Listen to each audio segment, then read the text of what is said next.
चहा बनवून जाशी मंजिरी चहाचे कप घेऊन हॉलमध्ये जाऊ लागली. तेव्हा तिच्या कानावर पूजाचा आवाज पडला. आई, कपडे तर खूपच महाग दिसत आहेत आणि तसेच चांगले सुद्धा आहेत. तरी तू वहिनीला इतकं का ऐकवलंस? बिचारीचा चेहरा उतरला. पाहिलं नाही का तू? मुलीच्या गोष्टी ऐकून कामिनीताईंनी जे काही म्हटले ते ऐकून मंजिरी थक्कच झाली. एवढा मोठा डाव तिच्या विरुद्ध या घरात रचला जात आहे. मंजिरीच्या लग्नाला 3 वर्ष झाली होती. पण सासरच्या घरात तिला कधीच आदर मिळाला नव्हता. जेव्हाही ते माहेरवरून काही घेऊन यायचे, जसे की मिठाई, साड्या आणि काही भेटवस्तू, तेव्हा तिची सासू कामिनीताई सर्वात आधी टोमणे मारत. "सुनबाई, तुझ्या माहेरच्या लोकांना काही देताच येत नाही. प्रत्येक गोष्टीत काही ना काही कमतरता असते. असे वाटते की जणू त्यांची तू मुलगी नाहीस तर ओझं आहेस." काही दिवस स्वतःची जबाबदारी पार पाडतात.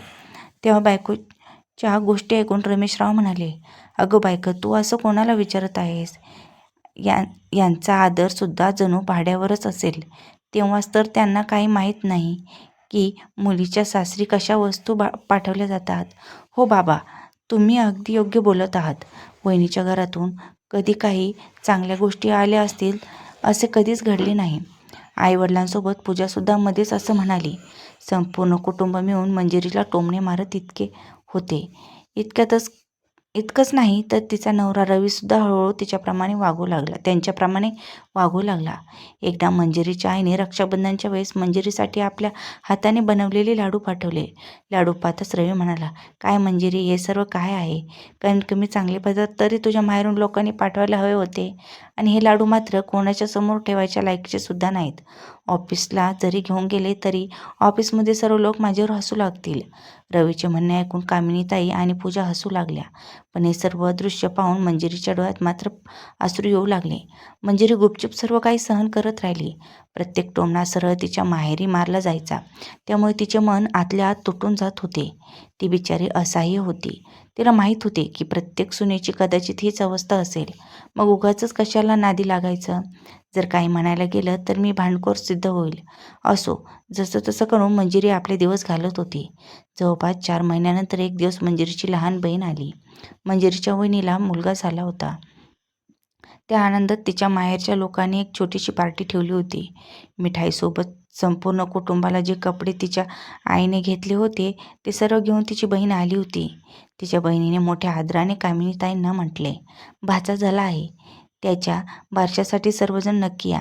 तेव्हा कामिनीताईंनी आमंत्रण पत्रिका घेतली आणि तोंड वाकडं करत टोमणा मारला, "इतकं स्वस्त कार्ड आणि मिठाईसुद्धा? असे वाटते की जणू बाजारात उरलेली मिठाई आणली आहे. आणि हे कपडे कोणी खरेदी केले? तुम्हा लोकांना माहीत नाही की आम्ही ब्रँडेड कपडे वापरतो." असं म्हणत त्या रागाने तिच्या बहिणीकडे पाहू लागल्या. तिची बहीण बिचारी घाबरून गेली.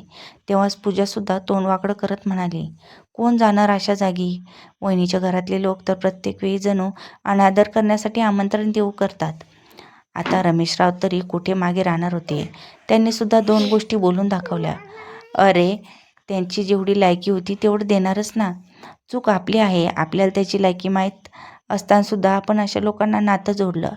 सर्वांचे म्हणणे ऐकून मंजिरीच्या बहिणीच्या डोळ्यात अश्रू आले. ती काहीच बोलली नाही. निमंत्रण पत्रिका तिथेच ठेवून गुपचूप निघून गेली. मंजिरीने सर्व काही पाहिले आणि सर्व काही ऐकले. तिने सुद्धा रक्ताचे अश्रू ढाळले की ही लोकं माझ्यासोबत जे काही करतात ते ठीक आहे, पण त्यांनी तर माझ्या बहिणीला सुद्धा सोडले नाही. ती रागात आपल्या खोलीत जाऊन सरळ आईला फोन केला आणि हळूपणे कणखरपणे म्हणाली, "आई, यांना बारशाला बोलण्याची काय गरज होती? उगाचच नको नको ते टोमणे मारत असतात." मुलीचे म्हणणे ऐकून आई म्हणाली, "आम्ही मुलीकडचे लोक आहोत. आम्ही काहीही केले तर टोमणे मारणाऱ्या लोकांचे तोंड बंद करू शकत नाही.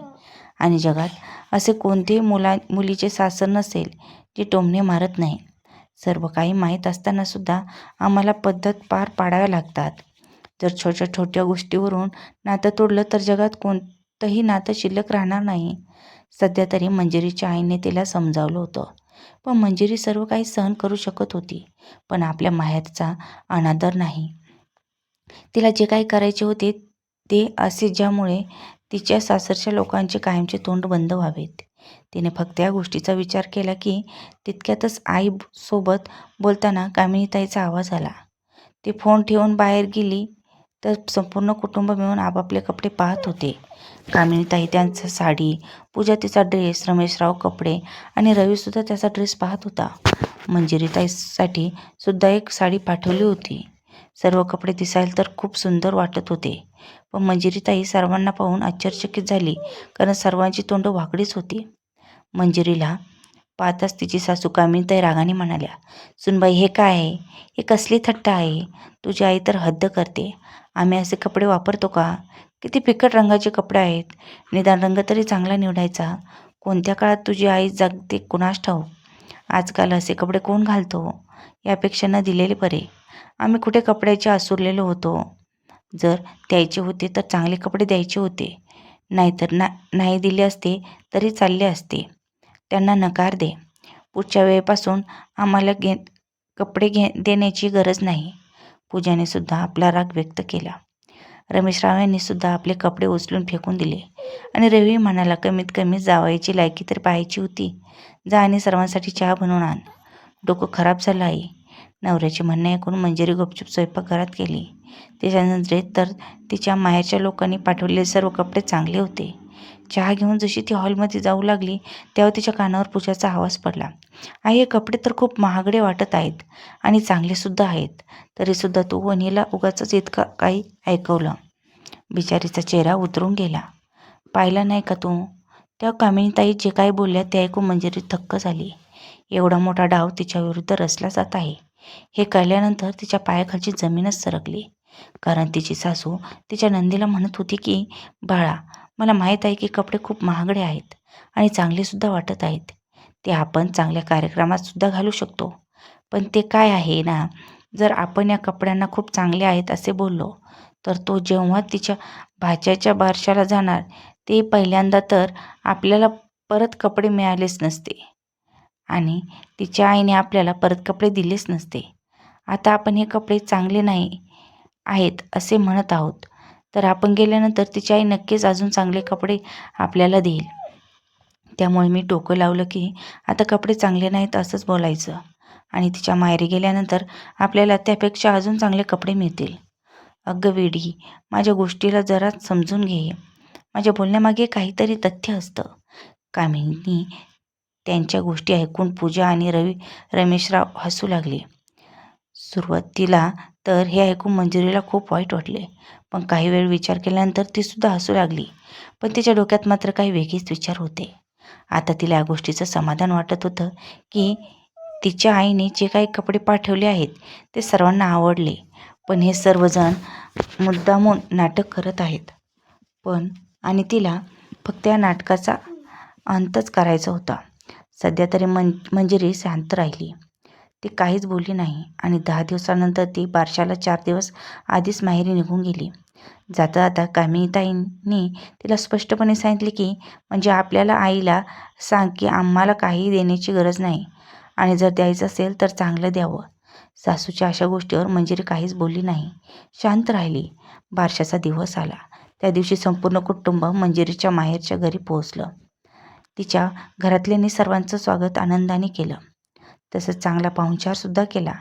तरीसुद्धा संपूर्ण कार्यक्रमात तिच्या सासरच्या कुटुंबियाचे तोंड वाकडेच होते आणि जणू असे वाटत होते की ते त्यांच्यापेक्षा कमी दर्जाच्या ठिकाणी आले आहे. मंजिरी गुपचूपपणे सर्व काही पाहत होती. मंजिरीला 2 दिवसांनी जायचे होते. 2 दिवसानंतर जेव्हा ती सासरी पोहोचली तेव्हा माहेरवरून मिळालेल्या सर्व भेटवस्तू आणि तिच्या वहिनीला आणि भाच्याला जे काही वस्तू मिळाल्या होत्या ते दाखवू लागली. सर्व काही पाहिल्यानंतर कामिनीताईंचे डोळे इथे तिथे काहीतरी शोधत होते. मंजिरी मात्र आपल्या सासूला पाहून मनातल्या मनात खुश होत होती. ती तिच्या सासूला थांबवत म्हणाली, "काय झालं आई? माझे कपडे आणि मला दिलेल्या भेटवस्तू तुम्हाला आवडल्या नाहीत का?" तेव्हा कामिनीताई म्हणाल्या, "नाही मंजिरी, अशी गोष्ट नाही. तुझं तर सर्व काही ठीक आहे, पण तुझ्या आईने आमच्यासाठी काही दिलं नाही का? अगं, आम्ही तर पहिल्यांदाच तुझ्या माहेरी आलो होतो. काही पद्धत नावाची गोष्ट आहे की नाही? तुझी आई विसरली का?" तेव्हा मंजिरी हसत म्हणाली, "नाही आई, माझ्या आईला सर्व काही लक्षात होतं. पण मीच तिला म्हणाले की तू दिलेले कपडे आणि त्या सर्व गोष्टी माझ्या सासरच्या लोकांच्या दर्जाच्या नसतात. माझी सासू म्हणते की तुझे विचार खूपच जुने आहेत व तसं तुझी आवड चांगली नाही आणि तू दिलेले कपडे वापरत नाहीत. त्यामुळे मी स्वतःच त्यांना नकार दिला की तुम्ही माझ्या सासरच्या लोकांना काही देऊ नका. आणि तसंच आम्हीसुद्धा नकार दिला होता. तुम्हीसुद्धा नकार दिला होता. तेव्हा मी सुद्धा आईला स्पष्टपणे सांगितले की यानंतर तू माझ्या सासरच्या लोकांना काही पाठवणार नाहीस, कारण तुमची तशी लायकीच नाही, असं म्हणत मंजिरी हसत निघून गेली. मंजिरीचे म्हणणे ऐकून कामिनीताई, पूजा, रमेश आणि रवी यांचे चेहरे पडले.